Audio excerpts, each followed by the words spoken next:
Fim FM. Mirador, parole directe, l'interview vérité ou la fine bouche ébanie. Mirador, ici, la parole est directe. Bien, donc je vais m'adresser, je pense qu'on va laisser les explications aux trois plus grands footeurs sur ce plateau, Lincoln, Talibé et Mohamed Marab, qui connaissent le football. Le Sili en route pour le Cameroun. Le Sili, oui. Sega déjà en direct pour une dizaine de minutes. Sega Diallo, journaliste à la base, vice-président du CONOR, en direct sur Fim FM. Bonjour Sega Diallo. Bonjour à Boubacar et bonjour à toute l'équipe de Mirador. Bienvenue. C'est l'occasion, donc c'est la première fois qu'on vous a comme vice-président du SCONOR, l'occasion pour nous de vous adresser, de réitérer nos félicitations et souhaiter plein succès donc à cette équipe qui a déjà qui est déjà sous pression, on va le dire comme ça, parce qu'il faut préparer l'équipe nationale qui doit aller donc à cette CAN. Quel est l'état d'esprit de l'état-major du Sili donc, et du CONOR à quelques jours de cette CAN? Et quel est surtout le niveau de préparation de nos troupes? Bien. Merci beaucoup à Boubacar, merci à toute l'équipe de Mirador pour ses félicitations et ses souhaits.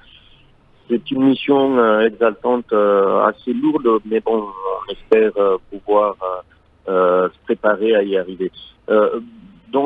Par rapport à la Coupe d'Afrique des Nations, comme vous le savez, nous avons pris les responsabilités de la FED à partir du 1er décembre. Donc, on s'est mis directement sur le dossier, puisque c'est l'un des dossiers prioritaires que nous avons, la gestion de ces affaires courantes, dont notamment la Coupe d'Afrique des Nations.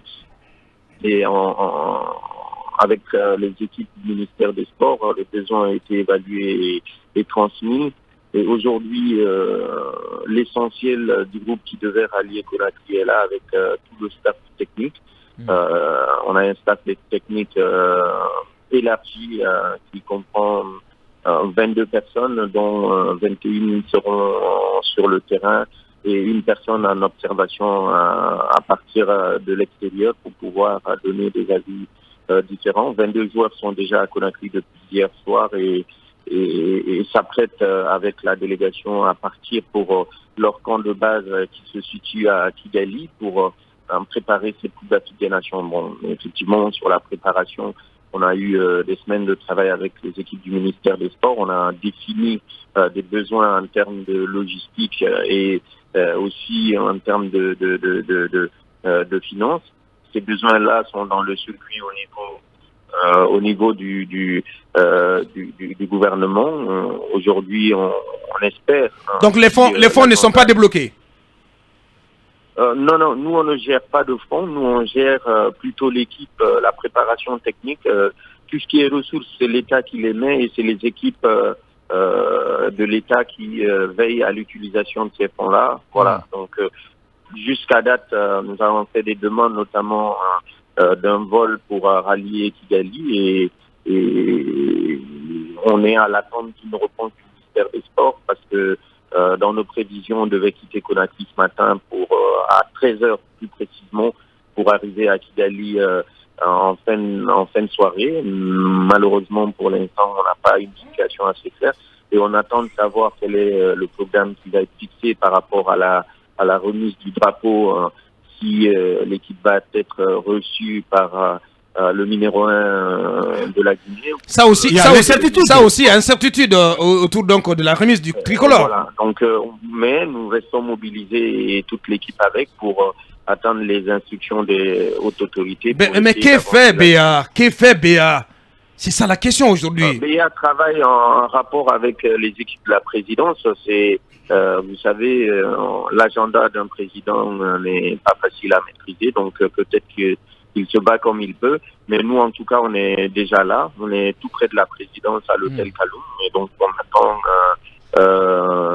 d'être situé et d'aller recevoir ce drapeau, parce que dans le contexte guinéen actuel, vous savez, on va pas refaire le monde, mais la motivation d'une équipe de foot, c'est aussi le contact là avec les autorités et le discours qui va leur être tenu là. Ouais, c'est surtout les moyens, ces gars, c'est les moyens. Parce qu'il faut mettre l'équipe nationale dans les conditions d'aller faire une bonne CAN, mais que à cette allure, de la façon donc ça commence, c'est inquiétant. C'est inquiétant, Mohamed Mara. C'est inquiétant. Oui, ces gars, moi j'aimerais. Ça a toujours été préparé ainsi. La fédération n'a jamais géré le budget sur une CAN. Elle fait des demandes et ces demandes sont traitées. D'accord. Oui, mais ces gars, on met l'hôtel à disposition et si vous avez besoin d'un avion, on vous met l'avion à disposition.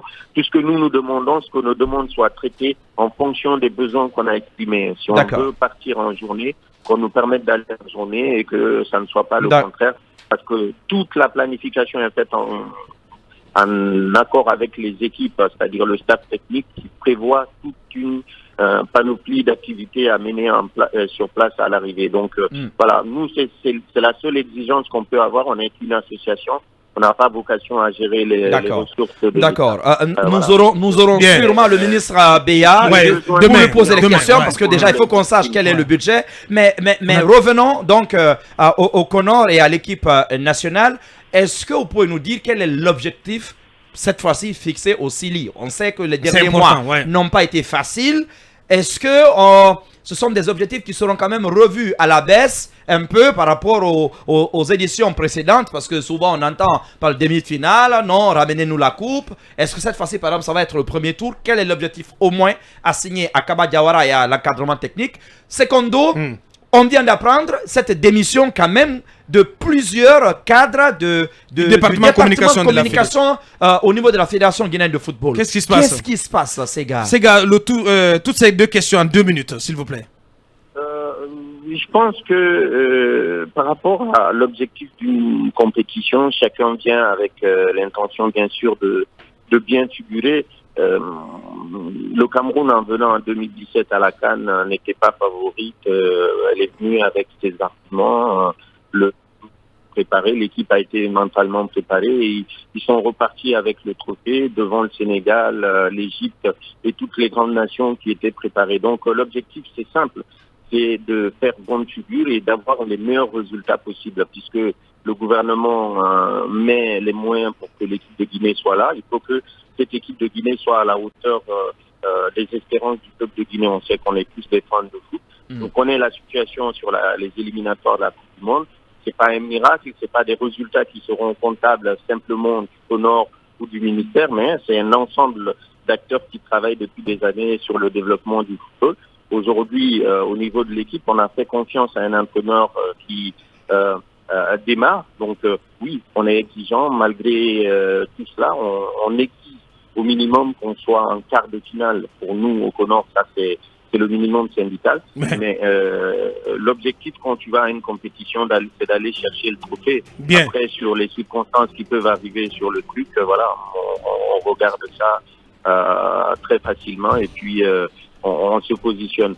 Très rapidement, j'ai pas encore été notifié de l'information sur la démission de cadre au niveau du service de communication, mais effectivement, voilà, chacun prend ses responsabilités et tire les conséquences de ses actes. Bon, s'ils ont travaillé pour la Fédération Justice, c'est qu'ils ont été mandatés. Aujourd'hui, de nouvelles équipes sont ici en train de travailler. Je pense que chacun est en train de voir un peu les changements qui sont en train d'être opérés. On les remercie pour les services qu'ils ont rendus à la Fédération, parce que c'est une association qui a besoin d'évoluer et de se transformer. Et je vous assure qu'on ne lésinera pas d'apporter les changements qu'il faut pour que les choses avancent dans le football guinéen. Très bien. Qu'est-ce qui pourrait changer dans le comportement, ces gars? Là, on ne peut plus. Qu'est-ce qui pourrait changer dans le comportement du Sili? On ne peut plus, franchement. Merci à vous. La mentalité et surtout le patriotisme. On a envie de gagner et qu'on ait des soldats sur le terrain. C'est tout ce qu'on demande à cette équipe. Les Guinéens sont conscients du niveau de l'équipe, mais ils veulent qu'on leur montre que l'équipe est engagée et va tout donner sur le terrain. Très bien. Grand merci à vous, Sega Diallo, donc vice-président du CONOR, comité de normalisation du côté de la Fédération guinéenne de football. Voilà, vous avez compris, beaucoup d'incertitudes encore, même sur la disponibilité de ce vol qui devrait transporter notre équipe nationale vers Kigali, où notre série nationale devrait organiser sa préparation. Bien, on va certainement revenir sur cette actu demain en compagnie du ministre Béa Diallo, voilà, parce que c'est l'exécutif. Grand merci à tous les 6, merci à nos équipes en régie, à la transmission. On remet le compteur à 0 demain, mardi, quand il sera 8h sur Film FM. Portez-vous bien, derrière nous, c'est Ibrahima Khalil Diallo avec le grand virage. Portez-vous bien, au revoir. Mirador, la grande messe de l'investigation journalistique, la plus grande tribune politique de la Guinée. Avec Aboubacar Diallo, Talibé Bari, Mohamed Mara, Mamadou Ri Diallo, Akoumba Diallo, Kabinet Fofana, Mamadou Diambaldé.